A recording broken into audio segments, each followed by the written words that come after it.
नमस्कार दोस्तों, राम राम। ये पेपर है, ठीक है। किसका पेपर है? एसआई का पेपर है। एस और आई बोर्ड कौन सा है? लेने वाला आरपीएससी है ना। सिर्फ हिंदी के हैं 100 क्वेश्चन, हिंदी व्याकरण के। ये जो स्कैन पेपर जारी किए गए हैं ना, उनके ये साइन है। स्कैन पेपर जो जारी करता है उस अधिकारी के साइन है। ये डेट है स्कैन पेपर की, एग्ज़ाम डेट भी है ये, उस दिन ही स्कैन पेपर जारी कर दिए। और आंसर की डेट है, आंसर की मैं बता देता हूँ, 7/4/26। ठीक, 7/4/26 है, 7/4/26। और ये पेपर फर्स्ट है, ठीक, आरपीएससी का है। अब इसमें ये इस प्रकार के क्वेश्चन हैं। निजवाचक सर्वनाम का आप का उदाहरण नहीं है, वह लड़का। और ये सभी के लिए काम का है, चाहे वो किसी भी स्तर के किसी प्रकार के एग्जाम हो, हिंदी व्याकरण अगर उस सिलेबस में है तो। ठीक है, तरीका क्या रहेगा? तरीका यही है, खुद से करने की कोशिश करेंगे, चाहे सही जा या गलत जा। ठीक है, प्रयास करना ज़रूरी है। इसके बाद में अगर गलत गया तो उसको साथ के साथ याद करने की कोशिश करेंगे। ठीक है, फिर चलेंगे। ये नहीं कि भाई चल पढ़ लिया और आंसर देख के, फिर वो कारगर भी नहीं है और वो लंबा भी नहीं टिकेगा, नेगेटिव में जाएगी फिर बात। चलिए शुरू करते हैं। निजवाचक सर्वनाम आपका उदाहरण है, तो इनका तो सीधा जुगाड़ ये है, ये तो नाम से ही पता चल जाएगा ना, निजवाचक है ना, निश्चय। लेकिन वो एक क्वेश्चन भी दिया था जिसने जैसे कि निश्चयवाचक, वो तो क्वेश्चन के ऊपर है कि अगर वो क्वेश्चन दे दे जैसे कि निश्चयवाचक और निजवाचक। ठीक है, वो ऑप्शन पे ऊपर डिपेंड करता है। अगर ऑप्शन बढ़िया दे दिया ना तो ये भी क्वेश्चन गलत हो जाते हैं। निजवाचक सर्वनाम आपका उदाहरण नहीं है, बताइए भाई क्या करें इसमें। मैं आप वहाँ गया, निजवाचक जैसे कि निज है ना, पर्सनल। मैं आप वहाँ, मैं अपने आप वहाँ, मैं आप वहाँ गया था, आपका उदाहरण नहीं है, आपका उदाहरण नहीं है। मुनि आप मुझसे मिले थे, मुनि आप मुझसे मिले थे, उदाहरण नहीं है, ये है। मैं आपसे फिर से निवेदन करूँगा, आपसे। आप भला तो जग भला, ये तो लोकोक्ति है। मैं आप वहाँ, क्या करें इसमें? आप भला तो जग भला, ये तो अलग ही दिख रहा है ना। ठीक है, तो फिर यही कर देते हैं, मैं आप वहाँ गया था। देखते हैं 4 है किसमें, एक में गलत गया भाई इसमें तो, एक में 3 है। ठीक है, गलत गया इसमें है एक में 3 का मतलब है नहीं है। मैं आपसे फिर निवेदन करूँगा, ये है इसमें आंसर, आप, निज। जैसे कि अगर तत्पुरुष समास की बात करते हैं, वो तो है कि भाई कर्तानि कर्म को करण से द्वारा संप्रदान के लिए अपदान से अलग होने का अर्थ में होता है। अधिकरण में पर संबोधन शायद संस्कृत में है, हिंदी में नहीं है, कंफर्म नहीं है। फिर वो संबंध में तो काके की रारेरी नानी काके की रारेरी नानी आ जाते हैं। लेकिन ये बात कर रहा है सर्वनाम की, वो भी निजवाचक है। ये नहीं है भाई, ढूंढ नहीं पाए इसको। मैं आपसे फिर निवेदन करूँगा, मैं आपसे निवेदन करूँगा। मैं आप वहाँ गया था, मुनि आप मुझसे मिले थे, आप भला तो जग भला। अब ये ऐसा लग रहा है कि शायद ये ना वो शुद्धि अशुद्धि में शायद ये गलत है ना, लेकिन ये शुद्ध ही होगा। ठीक है, मुनि आप मुझसे मिले थे, मुनि अगर इसमें अल्पविराम लगा दें, मुनि आप मुझसे मिले थे, तो फिर ये सही था। जैसे कि मुनि ये अल्पविराम लगाते थे, आप मुझसे मिले थे। मैं आप वहाँ गया था, मुनि आप मुझसे मिले थे, आप भला तो जग भला, है ना। 3 है इसमें आंसर, गलत गया। वह लड़का जो कल आया था पढ़ने में तेज है। बैक में रेखांकित पद में किस सर्वनाम का प्रयोग हुआ है? जो जैसे कि संबंध है, तो संबंध ही करते हैं, जो, जिसको, जिसने। सही है क्या? जो। देखते हैं 2 में, है ना, ये तो सही है, संबंधवाचक सर्वनाम। पुरुषवाचक सर्वनाम किसे कहते हैं? पुरुषवाचक, निश्चयवाचक, निजवाचक। ठीक, ये निज में और निश्चय में ही चक्कर पड़ता है, निज में और निश्चय में, निज में और निश्चय में, ये देखने पड़ेंगे, है ना। वह लड़का जो कल आया था पढ़ने में तेज है। बैक में रेखा के पदों के सर्वनाम का प्रयोग हुआ है, जो, यानी कि संबंध। सार्वनामिक विशेषण रहित वाक्य है, सार्वनामिक विशेषण रहित वाक्य है। संज्ञा किसे कहते हैं? जानते हैं, संज्ञा के स्थान पर प्रयुक्त होने वाले शब्द संज्ञा कहलाते हैं। नहीं, किसी व्यक्ति वस्तु स्थान को बोध करने वाले शब्द संज्ञा कहलाते हैं। तो फिर सर्वनाम किसे कहते हैं? सर्वनाम उसे कहते हैं जो संज्ञा के स्थान पर प्रयुक्त किए जाए ना, वो सर्वनाम है। विशेषण किसे कहते हैं? संज्ञा व सर्वनाम की जो विशेषता बताए वो विशेषण है। यहाँ पर के स्थान पर प्रयोग करें वो विशेषण है, और जो विशेषण की विशेषता बताए वो प्रविशेषण है। सार्वनामिक विशेषण रहित वाक्य है ना। तो कौन आदमी आया है, कोई सज्जन आए हुए हैं, इनमें से क्या चीज़ तुम लोगे, देखो कौन आया है, देखो कौन आया है, देखो कौन। तो ये अगर कौन आया है तो फिर इसमें तो प्रश्नवाचक चिन्ह का प्रयोग होता है ना। सार्वनामिक विशेषण रहित वाक्य है। 3 में 4 है ना, 3 में 4 है, ये आंसर देख भी लिया था, 4 है। सार्वनामिक विशेषण रहित वाक्य है, तो फिर इसको हटा देते हैं। कौन आदमी आया है ना, सही है। प्रश्नवाचक वाक्य इंग्लिश में क्या बोलते हैं, इंट्रोगेटिव, यानी अंदर एंट्री करके क्लास में, जैसे कि ये कक्ष है, अब इसमें एंटर होके आप प्रश्न कर रहे हैं ना गुरुजी से, तो इंट्रोगेटिव प्रश्नवाचक चिन्ह कहलाते हैं। फिर एक्सक्लेमेटरी है ना, वो विस्मयबोधी वाक्यों को कहा जाता है। असर्रेटिव वाक्य किसको कहा जाता है, शायद साधारण वाक्य है। असर्रेटिव इनसे ज़्यादातर क्वेश्चन पूछते हैं, ठीक है। फिर और कौन से हैं, और भी है। कौन आदमी आया है, कोई सज्जन आए हुए हैं, इनमें से क्या चीज़ तुम लोगे, है ना, ये गलत है इसमें। निम्न में से व्यक्तिवाचक संज्ञा है, बताइए भाई, है ना। हिंदी ही का थोड़ा बहुत सीधा दिया है इन्होंने, हिंदी का ही। और वरना जीके का और वो जीएस का है ना, वो तो भैया पहुँच से नॉट रीचेबल है, वो तो एकदम बढ़िया है, वो तो तगड़ा दिया था, कहने का मतलब ये है। निम्न से व्यक्तिवाचक संज्ञा है, व्यक्ति मतलब ये बात कर रहा है पर्सनल की, ठीक है, पर्सनल।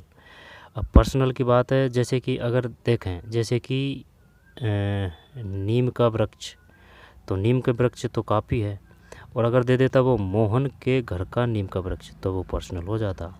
नीम का वृक्ष फिर वो जाति हो जाता, जाति मतलब समूह, यानी कि कैटेगरी। तो निम्न में से व्यक्तिवाचक संज्ञा है, मनुष्य काफ़ी मनुष्य है, व्यक्तिवाचक पर्सनल की बात कर रहा है, नदी काफ़ी नदियाँ हैं, घर काफ़ी घर हैं। तो फिर ईश्वर तो एक है ना, ईश्वर एक है, तो ये पर्सनल करते हैं, बढ़िया दिया है, 4 में 4, ठीक। उदाहरण गजब दिया है इसने, ईश्वर, ठीक है। निम्न में से व्यक्तिवाचक संज्ञा है ईश्वर, भाई ईश्वर और कोई नहीं है। घर जैसे कि के राजस्थान वासियों के घर, या फिर महाराष्ट्र वासियों के घर। मनुष्य जैसे कि इस देश के मनुष्य, उस देश के मनुष्य। नदी इस देश की नदियाँ है ना, लेकिन ईश्वर तो एक है, इस देश के ईश्वर, उस देश के ईश्वर, ऐसे तो नहीं आएगा ना ईश्वर, सही है। 4 में 4 व्यक्तिवाचक संज्ञा है ईश्वर, ठीक। व्यक्ति मतलब पर्सनल। सकर्मक क्रिया के प्रयोग का उदाहरण है सकर्मक। अब ये ऐसे याद कर रखा है, जैसे कि अगर वो देगा ना अकर्मक, तो अकर्मक का तो मतलब है कि भाई उसमें कर्म नहीं है। एक तरीका इनका यह है, जैसे कि अगर वो अकर्मक देगा ना, तो अकर्मक में ये आएगा, जैसे कि बह गया, बह जाता है, पीता है, खाता है ना, वो अकर्मक है। और जैसे कि मोहन खाना खाता है, तो वो सकर्मक है। और जैसे कि जो कर्ता पे अगर वो प्रभाव या जोर पड़ रहा है ना, तो वो उसमें सकर्मक आ जाएगा। और अगर कर्ता का प्रभाव नहीं पड़ रहा है, जोर नहीं पड़ रहा है, तो उसमें अकर्मक आ जाएगी, है ना। 2 तरीके तो ये हो चुके हैं, कर्ता पे जो प्रभाव पड़ता है वो, ठीक है। और अगर जैसे कि अगर आप प्रश्नवाचक चिन्ह प्रश्न करके अगर आंसर अगर आपका आ रहा है, तो उसका मतलब है उसमें सकर्मक है। अगर प्रश्न करने के बाद में अगर आंसर नहीं आ रहा है, तो उसका मतलब अकर्मक है। जैसे कि कौन खाना खाता है, कि भाई मोहन खाना खाता है, आ रहा है, सिंपल है। और अगर आंसर नहीं आ रहा है, तो इसका मतलब अकर्मक है। लेकिन कभी कभार ये सब नियम धरे के धरे रह जाते हैं, फिर वो सोच समझ के ही करने पड़ते हैं कि किस में कर्म हो रहे हैं, कर्म नहीं हो रहा है, ठीक है। वो ऑप्शन के उदाहरणों पे, यानी कि जो ऑप्शन देते हैं ना, उनसे डिसाइड होता है। करते हैं सकर्मक क्रिया के, और इंग्लिश में तो सीधा जुगाड़ इनका यह है, जैसे कि ये जो सकर्मक क्रिया और अकर्मक क्रिया आएगी ना, उसका जो सेंटेंस है वो छोटा मिलेगा। सकर्मक क्रिया के प्रयोग का उदाहरण है सकर्मक, मैं गया नहीं, मोहन बाजार गया, तब फिर ये सकर्मक हो जाता, मैं गया। पक्षी उड़ते हैं, मैं तुम्हें उपाय बतलाता हूँ, आप मेरे मित्र ठहरे। जब सकर्मक क्रिया के प्रयोग का एक उदाहरण है, इसका मतलब ये है, इसमें 3 है ना, वो अकर्मक है, एक सकर्मक है ना, इसको हटा देते हैं। पक्षी उड़ते हैं, पक्षी उड़ते हैं, उड़ते हैं। मैं तुम्हें उपाय बतलाता हूँ, मैं तुम्हें उपाय बतलाता हूँ। तो आप मेरे मित्र ठहरे, सकर्मक क्रिया के प्रयोग का उदाहरण है। जब शायद है ना, मैं तुम्हें उपाय बतलाता हूँ, मैं कौन उपाय बतलाता है? मैं।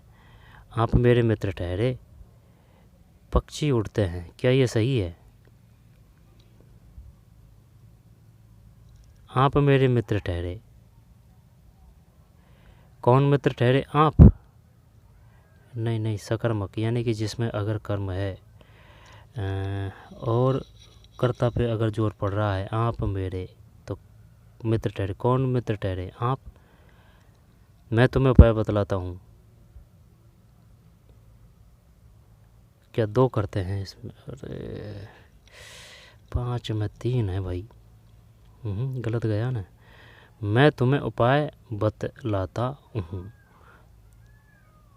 कर्म हो रहा है, ये पक्षी उड़ रहे हैं, और जैसे कि चिड़िया उड़ रही है ना, तो फिर आता है ये सकर्मक। अब पक्षी उड़ते हैं, जैसे कि वो बता तो दिया कि भाई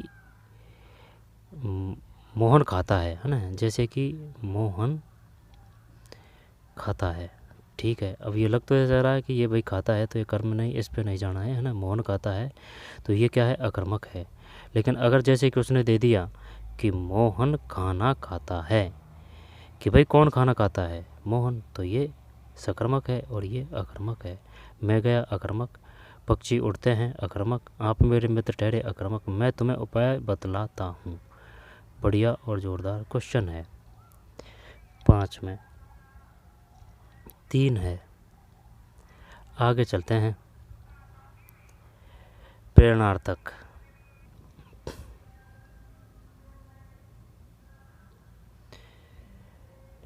फिर सकर्मक क्रिया के प्रयोग का उदाहरण है, मैं तुम्हें उपाय बतलाता हूँ, ठीक है। अच्छा, जोरदार क्वेश्चन था। प्रेरणार्थक क्रिया है, प्रेरणार्थक है ना, नाम से ही पता चल जाता है इनका। तो गलाना, चरना है ना, ये कोई प्रेरणार्थक नहीं है। चमकना, ये भी नहीं है, चमकना, चमकना। गलाना, गलाना, गलाना। करना, तो फिर चमकना, चमकना।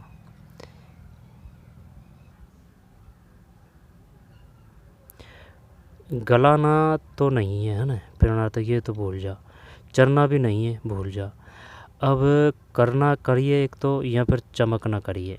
करना प्रेरणार्थक क्रिया है। वह काम, वह बहुत मेहनत करता है। वह चमकना, चमकना, चमकना। प्रेरणार्थक क्रिया है चमकना, चमकना और करना, चमकना और करना। कौन सा करें भाई बताइए? प्रेरणार्थक क्रिया है करना, करना, करना, करना और चमकना, चमकना, चमकना और करना।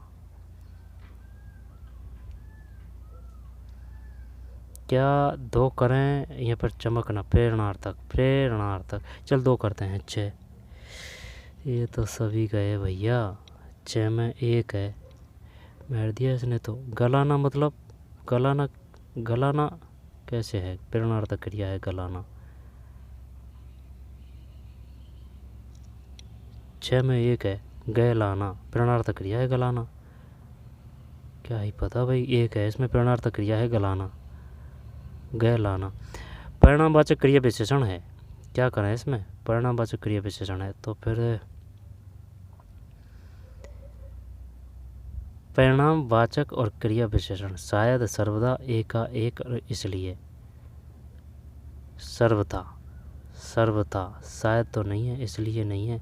चल देखते हैं 3 है क्या? 7, हाँ ये तो गया भाई सही। सर्वथा परिणामवाचक क्रिया विशेषण है, सर्वथा, सर्वथा, ये सर्वथा है इसमें। प्रेरणार्थक क्रिया है ये है परिणामवाचक, और ये है प्रेरणार्थक, गलाना। और सकर्मक क्रिया के प्रयोग का उदाहरण है, ये है 3। मैं तुम्हें उपाय बतलाता हूँ। परिणामवाचक क्रिया विशेषण है परिणाम, तो फिर इसका क्या करें, परिणामवाचक क्रिया विशेषण है। ये कर दिया ना, सर्वथा। सर्वथा किस विकल्प में दोनों शब्द विशेषण है, बताइए भाई, किस विकल्प में दोनों शब्द विशेषण है। करिए क्या करें। विशेषण जो संज्ञा व सर्वनाम की जो विशेषता बताए, धमकी तो चल ठीक है, धमकी, धर्मांध, गोपनीय, गोलक। अब ऐसे नहीं है कि सबके सब गलत हो, इसमें एक एक तो है। तो गोपनीय, गोलक, रोगी और भविष्य विशेषण, रोगी और भविष्य है ना। कटाक्ष, कटाक्ष विशेषण प्रेम, धमकी कुछ समझ में नहीं आ रही बात, कौन दोनों शब्द विशेषण है। अब रोगी तो है, गोलोक है, गोलोक पता ही नहीं है गोलोक कैसे कहते हैं। धमकी, धर्मांध में शायद विशेषण है। अब कटाक्ष और प्रेम, चल देखते हैं भाई, ये 4 मान लेता है क्या, 8, नहीं गलत है, यही है इसमें, रोगी और भविष्य। ठीक, किस विकल्प में दोनों शब्द विशेषण है, रोगी। अब होने को तो गोपनीय, धमकी, धर्मांध और कटाक्ष, और ये है इसमें रोगी और भविष्य। किस विकल्प में दोनों शब्द विशेषण है। रोगी तो फिर भी समझ में आ रही है बात, लेकिन भविष्य विशेषण कैसे कहते हैं, जो संज्ञा सर्वनाम की जो विशेषता बताए, रोगी और भविष्य। नो। शाबाश निम्न में से विस्मयबोधक अव्यय किस भेद का उदाहरण है। शाबाश, शाबाश तो ये शोक तो बिल्कुल नहीं है, हर्षबोधक है, संबोधन द्योतक। एक मिनट, शाबाश बेटा शाबाश है ना, तो फिर शोक तो हटा दे। अब संबोधन तो नहीं करेंगे। अरे सुनिए, हर्षबोधक शाबाश, स्वीकार बोधक,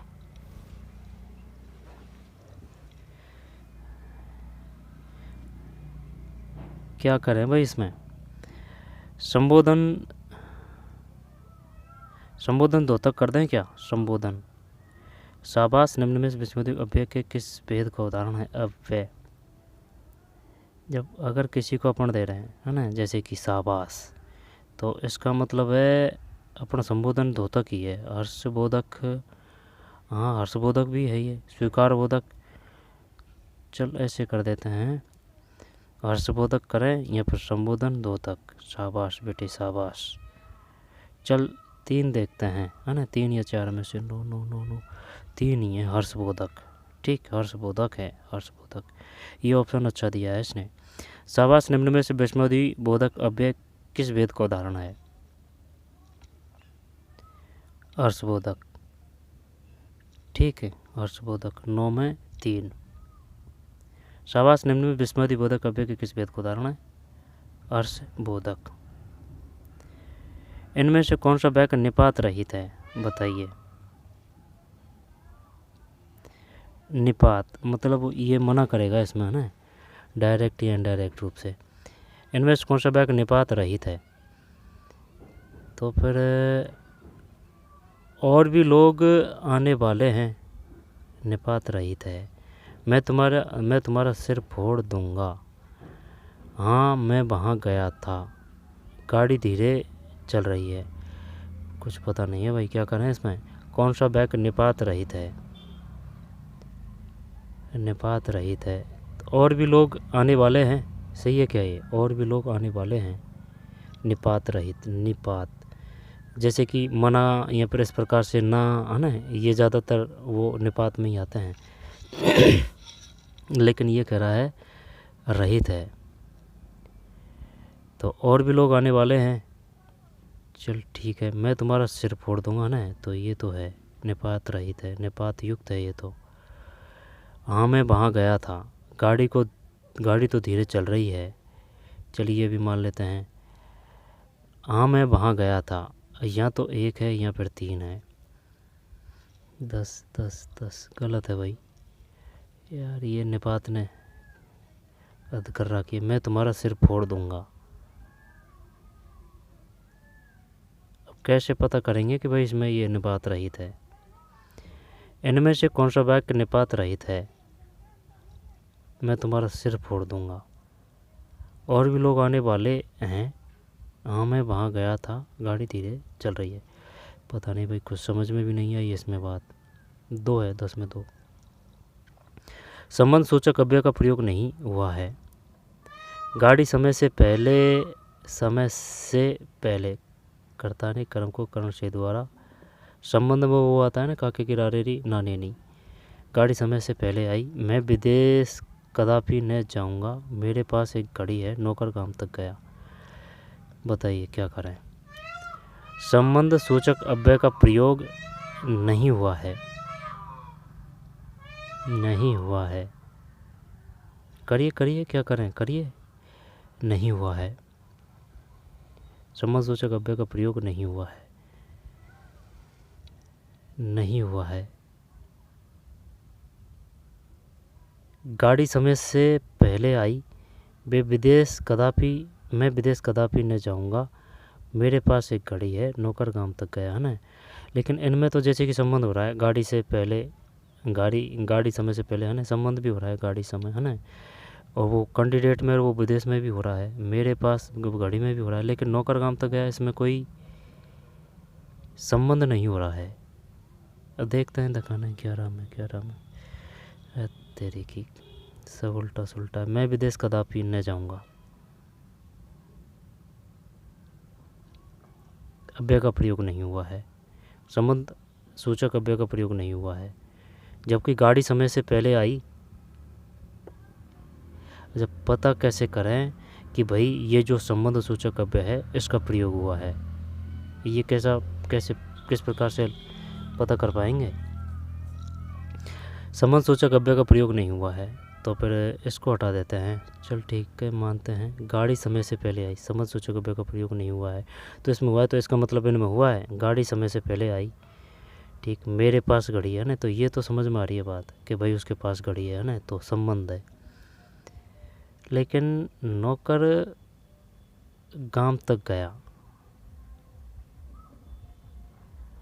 हाँ, जब ये आ रहा है ना न, ये नहीं आएगा। मैं विदेश कदापि न जाऊंगा।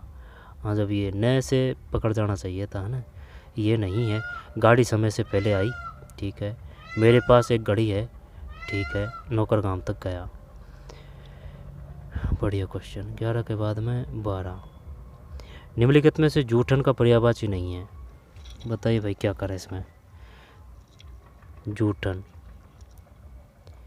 का पर्यायवाची नहीं है, तो जूठन का पर्यायवाची नहीं है, तो इसका मतलब है जूठन का पर्यायवाची नहीं है। भुक्ति, है ना। उच्चिष्ट तो हो सकता है। अवशिष्ट तो वो होता है ना। अवशिष्ट यानी कि अवशिष्ट या अवशिष्ट जैसे कि विशिष्ट, है ना। विशिष्ट जब अवशिष्ट, वो तो अवशेष होता है। अवशेष, है ना, बचा हुआ अवशेष होता है। अवशिष्ट जैसे कि भाई वो बोला तो उसके पास अवशिष्ट योग्यता है। चल देखते हैं दिखाना ये 2 मानता है क्या। 12 गलत है। सब जा रहे हैं, गलत जा रहे हैं। भुक्ति है। 12 में एक अवशिष्ट है, भुक्त है, उच्चिष्ट है। उच्चिष्ट में तो कोई समस्या नहीं थी।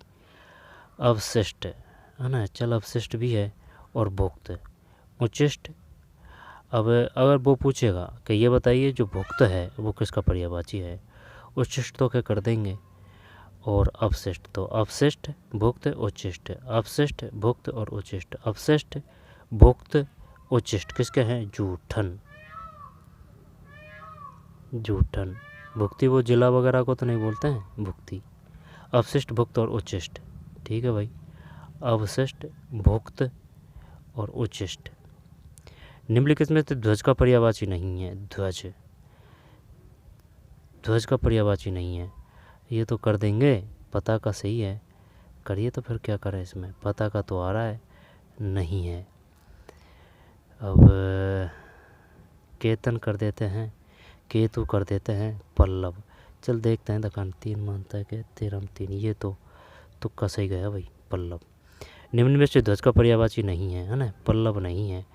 पल्लव अगर देखे जाए ना तो उनको बोलते हैं जैसे कि पल्लव वो सशक्तिकरण करना और वो विस्तार करना है ना। एक तो शॉर्ट रूप में लिखना उसको सशक्तिकरण कहते हैं, और उन्हीं शॉर्ट रूप को जैसे कि विस्तार से लिखते हैं ना उसको पल्लवीकरण है ना बोलते हैं शायद।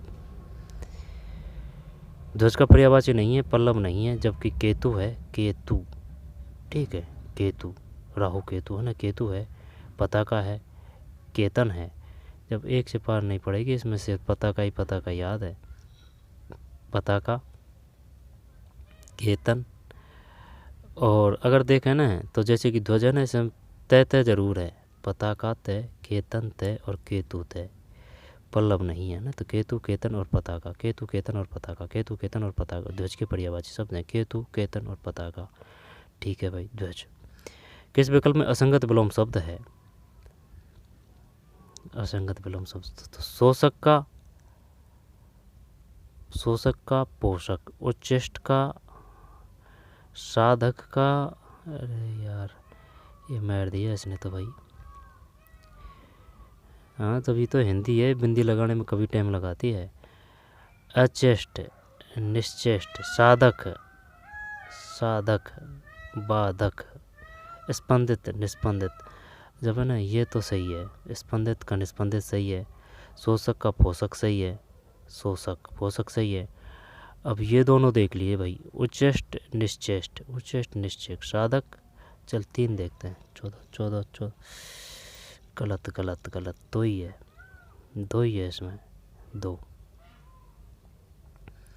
असंगत विलोम शब्द है उच्चेष्ट का, शोषक का पोषक, साधक का बाधक, स्पंदित निस्पंदित। दोबारा से देखते हैं, शोषक, ठीक, पोषक, साधक, बाधक, स्पंदित निस्पंदित। इनमें तो कोई दिक्कत नहीं है, लेकिन ये इसने अचेष्ट है ना, ये भी इसी प्रकार का दिया था भाई, इस वजह से दिमाग गलत हो गया कहने का मतलब। तो शोषक का पोषक है, साधक का बाधक, स्पंदित का स्पंदित निस्पंद। कौन से विकल्प में सभी शब्द परस्पर पर्यायवाची नहीं है? अब ऐसे नहीं है कि सबके सब गलत हो, इनमें एक गलत है। सभी शब्द परस्पर पर्यायवाची नहीं है, सभी शब्द परस्पर, हाँ जब वो तीनों हैं वो देखना है आपको, जो परस्पर नहीं पर्यायवाची नहीं है। कौन सा विकल्प सभी शब्द परस्पर पर्यायवाची नहीं है? उपवन, उद्यान, वाटिका, ये तो है। सहोदरा, अग्रजा है ना, बड़ा भाई को बोलते हैं अग्रजा, भगिनी बहन को बोलते हैं सहोदरा, तो ये तो नहीं आएगा। अग्रज है ना, बड़ा भाई, अग्रज। अनुज को बोलते हैं छोटा है ना, अनुज को छोटा बोलते हैं, अग्रज को बड़ा भाई बोलते हैं। फिर शारदा, कमला, रमा, ठीक है। धवल, शुभ, सित, पता नहीं भाई, 15 में 3 यही नहीं है। जब उपवन है, उद्यान है, वाटिका है, इसमें तो कोई समस्या नहीं थी। सहोदरा पर्यायवाची है ना, नहीं है। और अग्रजा, भगिनी तो बहन को बोलते हैं ना। हाँ जो सहोदरा भी तो सही है, सहोदरा भाई है ना, सहोदरा, अग्रज, भगिनी, सहोदरा, उपवन, उद्यान, वाटिका, सहोदरा, अग्रजा, भगिनी, अग्रजा। फिर धवल, शुभ, सित, धवल, शुभ, सित, ये किसका है? धवल, शुभ्र, सित। उपवन, उद्यान, वाटिका क्लियर, सहोदरा, अग्रजा, भगिनी, धवल, शुभ्र, सित, धवल, शुभ्र, सित, धवल, शुभ्र, सित। ये सित किसका है भाई? सित, RPSC है ये। धवल, शुभ्र, सित, उपवन, उद्यान, वाटिका, सहोदरा, अग्रजा, भगिनी, 3 नहीं है इसमें। शारदा, कमला,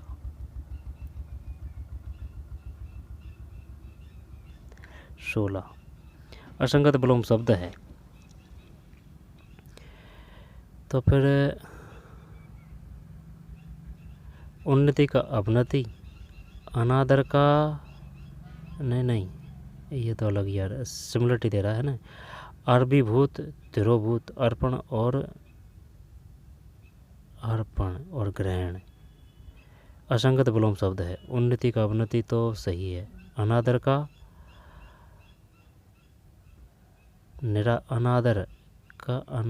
आदर का निरादर आएगा ना, आदर का निरादर आएगा 2 16, ये तो सही है ये तो, यानी कि ये है इसमें असंगत विलोम शब्द है। जब उन्नति का अवनति, आर्वीभूत तिरोभूत, आर्वीभूत तिरोभूत, आर्वीभूत तिरोभूत, आर्वीभूत तिरोभूत, अर्पण ग्रहण, अर्पण ग्रहण, अर्पण ग्रहण। दोबारा से देखते हैं, ये काट दिया भाई। असंगत विलोम शब्द है उन्नति अवनति, ठीक है, उन्नति का अवनति हो जाएगा। आर्वीभूत का तिरोभूत है। अर्पण का, जैसे कि अर्पण भगवान पे अर्पण करते हैं ना, ग्रहण, ये पता नहीं है अपन को अर्पण का ग्रहण है। तो अगर वो पूछे कि भाई बताइए ग्रहण का विलोम कौन सा है, विलोम का सब मतलब ये है, वह जिस भाषा में पूछ रहा है ना, इसी भाषा में आपको आंसर देना है, ठीक है। जैसे दिन का रात ही करना है, ये नहीं कि भाई रात्रि कर दिया जाए। उन्नति का अवनति, आर्वीभूत का तिरोभूत, आर्वीभूत का तिरोभूत, आर्वीभूत तिरोभूत, अर्पण का ग्रहण। आदर का अनादर आएगा, है ना। प्रतियोगिता आदि में किसी से होड़ लेने की इच्छा, वाक्यांश के लिए हेतु उपयुक्त सार्थक शब्द है, ये तो कर देंगे। स्पर्धा है 17 में, ठीक है, स्पर्धा। किस विकल्प में वाक्यांश के लिए प्रयुक्त शब्द उपयुक्त नहीं है? जाना और आना उपयुक्त नहीं है। गमनागमन, गुणों का पारखी, गुणक, बड़ा पर्वत, गिरिराज, गृहस्थ का धर्म, गृहस्थ। जब शायद ये तो सही है, और गुणक, जाना और आना ये भी सही लग रहा है। अब गृहस्थ का धर्म गृहस्थ है, ये तो कुछ समझ में नहीं है बात। 18 में 4, नहीं, गलत कर दिया। 18 में 2 है, ठीक, 18 में 2 है। किस विकल्प में वाक्यांश के लिए प्रयुक्त शब्द उपयुक्त नहीं है?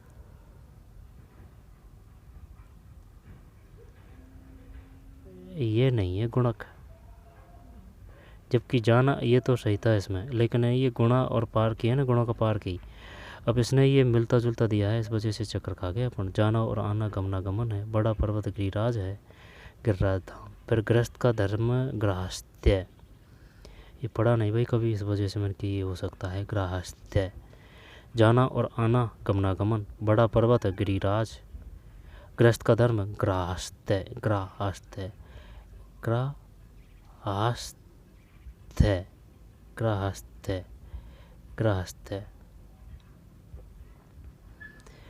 जाना और आना गमनागमन, बड़ा पर्वत गिरिराज, गृहस्थ का धर्म गृहस्थ है। दोबारा से लेते हैं, है ना, ये हटा दिया। जाना और आना गमनागमन, बड़ा पर्वत गिरिराज, गृहस्थ का धर्म गृहस्थ है। 18 में 2 है। शाश्वत का विलोम है, शाश्वत का तो नस पर आ जाएगा ना, शाश्वत का क्षणिक, क्षणिक। 19 सही है, शाश्वत का क्षणिक। फिर 20, निम्न में किस शब्द युग का क्रमशः सही अर्थ है? तो फिर निम्न में किस शब्द का युग क्रमशः सही अर्थ है, बताइए भाई, क्या करें? निम्नलिखित में किस शब्द युग्म का क्रमशः सही अर्थ है? पुरुष तो क्लियर है ना, उल्टा सुल्टा लिख दिया इसने। पुरुष का आदमी हो जाएगा पैरुष है, कोमल। और ये दीवा है, तो दीवा छोटी मात्रा ने, दीवा और दीवा, कौन सा सही अर्थ है? दीवा का शायद दिवस, और दीवा का दिया, क्या सही है ये? फिर तरंग तुरंग, ये आ गया देख, अपेक्षा और उपेक्षा। ये काफ़ी बार आ चुका है क्वेश्चन, अपेक्षा और उपेक्षा। अपेक्षा मतलब चाह है, उपेक्षा मतलब परित्याग है। ठीक, तो ये तो सही है, ये तो जानते हैं अपन। अब तो फिर यही कर देते हैं, अपेक्षा और उपेक्षा यही करते हैं। 20 20 20, यही है, 20 में 4। ठीक, अच्छा क्वेश्चन। निम्न में से किस शब्द युग का क्रम से सही अर्थ है? तो फिर अपेक्षा का मतलब होता है चाह। ठीक है, मुझसे पिताजी को पुत्र से यह अपेक्षा थी। टीचर को छात्र से ये अपेक्षा थी। उपेक्षा टीचर छात्र की उपेक्षा कर रहे थे, पिताजी पुत्र की उपेक्षा कर रहे थे। उपेक्षा परित्याग, ये नेगेटिव में आएगा उपेक्षा। अब होने को तो ये सब भी सही है। तुरंग को बोलते हैं हिरण, है ना, इसमें कोई समस्या नहीं है। तरंग लहर, क्लियर। दिवा दिवा दिवा दिवा, ये आप पता नहीं है भाई इसमें कौन सा होगा। दिवा शायद दिया, है ना, दिया। तो फिर दिवा, दिया, दिवा दिवस, पता नहीं भाई इसमें कौन सा होगा। दिवा दिवस तो नहीं आएगा, ओटा सोटा आएगा ना। जब ओटा सोटा आएगा तो इसका मतलब है दिवा का तो है दिवस, है ना। दिवा का तो है दिवस और दिवा का है दिया। दोबारा से लेते हैं। दिवा है ना, उसका तो है दिवा का दिवस, और ये जो दिवा है उसका दिया है। दिवा दिया, दिवा दिवा दिया, दिवा दिया, दिवा दिया। और ये जो दिवा है ये वे वाला है ना, दिवस, छोटी मात्रा। पुरुष का आदमी हो जाएगा पैरुष, कोमल, है ना, कठोर होता है पर उसका मतलब कठोर, ये कोमल। कैसे ऐसा का पेपर है। किस संस्कृत शब्दयों का क्रम से अर्थ सुमेलित नहीं है? संस्कृत शब्द युग का क्रम से अर्थ सम्मिलित नहीं है। देखते हैं, वैसे इसमें आंसर देख के लिए करने में तो कोई वो नहीं है ना, लेकिन वो टिकेगा भी नहीं और ये फैक्ट है, ये याद भी नहीं होंगे। संस्कृत शब्द युग का क्रम से अर्थ सम्मिलित नहीं है शब्द युग्म का। तो फिर देखते हैं, अंत सम्मिलित नहीं है ना, तो ये तो सही है। समाप्ति, अंतिम। कांति, क्लांति, अर्थ सम्मिलित नहीं है। कांति, दीप्ति, क्लांति, थकावट। टुक, छोटी मात्रा है, टुक, है ना, टुक, टुक टुकड़ा, टूक, थोड़ा नहीं, उल्टा कर रखा है इसने। टूक है ना बड़ी मात्रा, ये का टुकड़ा आएगा, है ना, ये पक्का होता है। और टुक का मतलब थोड़ा। तर्क का मतलब, ये तक्र का मतलब छाछ है, और तर्क का मतलब दलील है। तो अर्थ सम्मिलित नहीं है। जब भाई तक्र का छाछ हो गया, तक्र का दलील होगा, ये तो सही है। अब टूक का टुकड़ा होगा, है ना, तो चलिए हटा देते हैं। कांति का दीप्ति और क्लांति थकावट, ये शायद सही हो सकता है। अंत का समाप्ति और अंत्य का, है, तो देखते हैं दिखाने, ये 3 मानता है कि 21 में 3 सही है भाई, जीत गए जंग। कैसे समरूपत शब्द युग्म का क्रम से अर्थ सम्मिलित नहीं है? तो फिर अगर ये अर्थ सम्मिलित नहीं है तो इसका मतलब है